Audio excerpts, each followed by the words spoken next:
I want to focus our attention on a few of what I'm going to call case studies, involving key figures who have shaped Christian mysticism as it is known today. In the upcoming video installments, I'll present a quick overview of the spiritual insights belonging to St. Teresa of Avila, St. John of the Cross, and Thomas Merton. These three people are more recent players in the long history and development of Christian mysticism, but they've stood upon the shoulders of other giants who came before them in history. One of the most famous of the Spanish mystics was St. Teresa of Avila. St. Teresa was a Carmelite nun who lived in the 16th century in what many historians would call the end of the Dark Ages, just prior to the beginning of the Renaissance period. St. Teresa wrote a useful book entitled Interior Castle. In her book, St. Teresa offers us a model for how Christian mysticism works. Now, I want to stop here for a moment and talk about the idea of using models when trying to communicate and explain new ideas. There was an interesting quote from a British statistician named E.P. Box. Back in 1976, E.P. Box said, and I'm quoting, "All models are wrong, but some are useful." I kind of like that saying, and I think it might be relevant to our discussion of the Interior Castle book and how St. Teresa of Avila attempted to explain the unexplainable. God, by his very nature, is mysterious. Any model or approach to understanding God is probably going to fall short in some measure, but maybe the model can get us a little bit closer and help us to better understand and relate to God. So take a deep breath and consider the following discussion of St. Teresa's classic understanding of Christian mysticism. Let's begin by defining what St. Teresa calls castles and mansions. In her book, the human soul is defined as a castle. Teresa explains how a person's castle consists of multiple mansions that exist within their one castle. These different mansions represent levels of character development or spiritual maturation. St. Teresa teaches us that the pathway to personal spiritual growth and to ultimate spiritual formation is found in Christian prayer and meditation. Teresa suggests there are actually many different kinds of spiritual development, that is, many different mansions, but she focuses her book on just 7. In this video series, we will briefly talk about those 7 mansions. And I should mention at the beginning, the 7 mansions are progressive. That is to say, they build upon one another. Everybody starts at the lowest mansion, but as you grow and advance in your character development, as you improve and become a better human being, you move upward. You grow spiritually, step by step, to higher and higher mansions, until you reach the 7th mansion. That's the highest one. At that level of the 7th mansion, you're able to experience the most intimate, the most satisfying and mature type of relationship with God. The way you advance from lower to higher level mansions is through contemplation. That means Christian prayer and meditation. This contemplative lifestyle, which people can live out over time, helps them to grow as spiritual beings. And as people grow and mature, they are better able to know and understand God. That's the goal of Christian mysticism, to establish a stronger personal relationship with God. And as I have said, from the Christian perspective, God is understood to be the person known as Jesus Christ. Let's look at what St. Teresa says in her book about the early stages of this growth process. She writes that at the early stage, first 3 to 5 mansions or so, the soul is still absorbed in worldly affairs. It's engulfed in worldly pleasures and puffed up with worldly honors and ambition. We've already suggested that Christian mysticism dovetails nicely with certain concepts found in recovery. In this part of her book, St. Teresa talks about how Christian mysticism speaks to the importance of overcoming unhealthy attachments. We talked about mental and emotional attachments in an earlier video, but here we're going to see that when St. Teresa and other classical Christian mystics wrote about overcoming personal attachments, they could easily be talking about the same kinds of problems we today associate with behavioral and substance addictions. A quick side note here. When I work with people who are in recovery, I try to shy away as much as possible from using the word addictions. My feeling is the word addiction carries a lot of shame and blame associated with it. Instead, I try to talk about overcoming people's bad habits. We all have bad habits and can certainly relate to what that means. Bad habits are part of being human.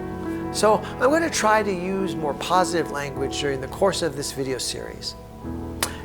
And that's fine as long as we all appreciate how our bad habits can rob us from having close union with God and can cheat us out of the good lives that we all deserve. But let's get back to St. Teresa's book, where she says how in these early mansions, the soul is still absorbed in its own fears and obsessions. It's still engulfed in worldly pleasure-seeking. The soul is still trying to self-medicate the pain of its past traumas by obtaining worldly honors, money, status, property, entertainments, whatever it can get to make itself feel better, basically. We all just want to feel better. Does any of this sound familiar to you? St. Teresa wrote her book hundreds of years ago, but we still face the same exact challenges today. Teresa goes on writing using some fairly vivid and pretty interesting metaphors and descriptions. For example, she says, and I'll quote, "Often it is the Lord's will that we should be persecuted and afflicted by evil thoughts which we cannot cast out. And sometimes He, God, even allows these reptiles to bite us so that we may learn better how to be on our guard in the future." End quote. So here, Teresa is talking about us early in our walk to know Jesus, to know God. At this early stage, we're lost in our addictions and bad habits. We feel persecuted, tormented by our obsessions and desires. Teresa calls these feelings evil thoughts. I mean, the word evil is, again, very churchy, very Christianese.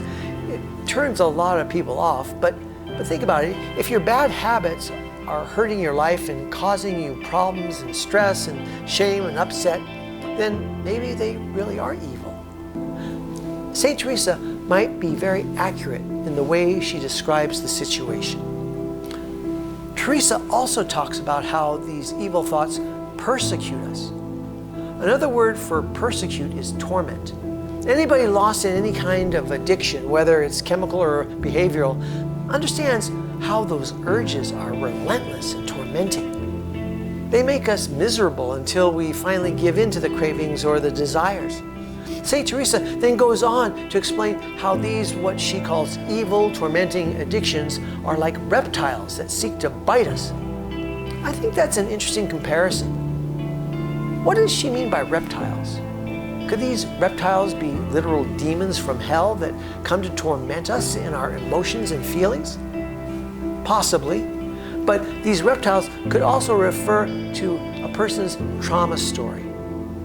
When I talk about an individual's trauma story, I'm referring to all the hurts and injuries people suffer in their lives, often when they're children. These traumas result in problematic behaviors later in life, but most interestingly of all is how St. Teresa suggests that God allows, or maybe it's better to say He uses, these evil reptiles to bite us in the hopes that we will learn to become stronger in our minds, our wills, and in our emotions. In Apostle Paul's letter to the Roman people, in Romans chapter 8, verse 37, Paul calls the people of God more than conquerors. Teresa is suggesting here that God wants to teach us how to overcome, to conquer our addictions, our obsessions, and our compulsions. All this with the goal of our ultimately achieving our greatest human potential. God wants us to get healthy in our minds so that we can grow into the people that God planned and wants us to be. For us to self-actualize, to achieve our maximum human potential, to be our best selves, we need to conquer our bad habits. We need to get our personal behaviors under control.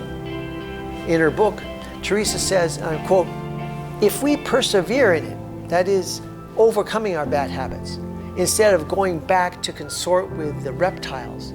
There is no doubt that by persevering in this detachment and abandonment of everything else, we shall attain our object." End quote. Our object, of course, is to unite with God. Let me summarize a big part of Teresa's book very briefly. If you want to get all the details, then by all means you should read her book. But I'm going to give you the basics right now. The whole first part of Teresa's message deals with recovery from bad habits. Teresa says there's a minimum amount of preparation we must do before we can meet God and have a close personal union with Him. God is not going to join with us intimately and closely if we are totally lost in addictions, lusts, perversions, and all forms of bad habits.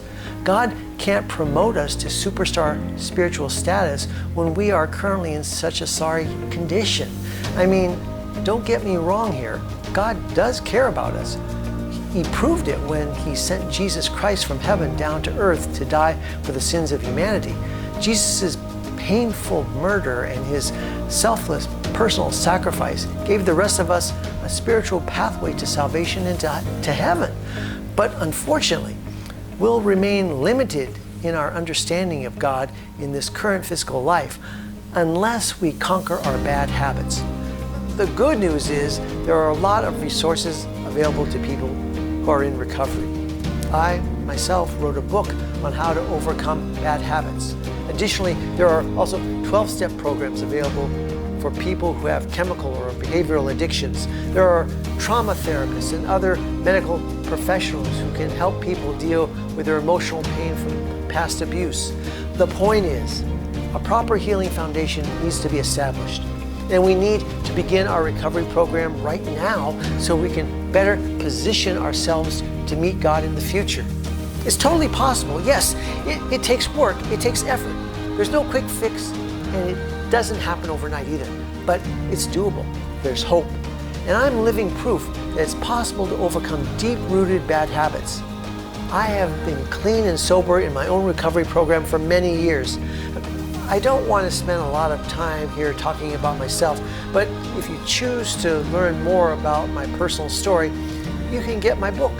You can read about my amazing personal transformation and how God made it happen for me. But I'd like to leave you with the understanding that the tools and the help exist to overcome bad habits and behaviors. And I think that's great and hopeful news. In the next video, we will continue to unpack and demystify what St. Teresa of Avila taught us on the subject of Christian mysticism.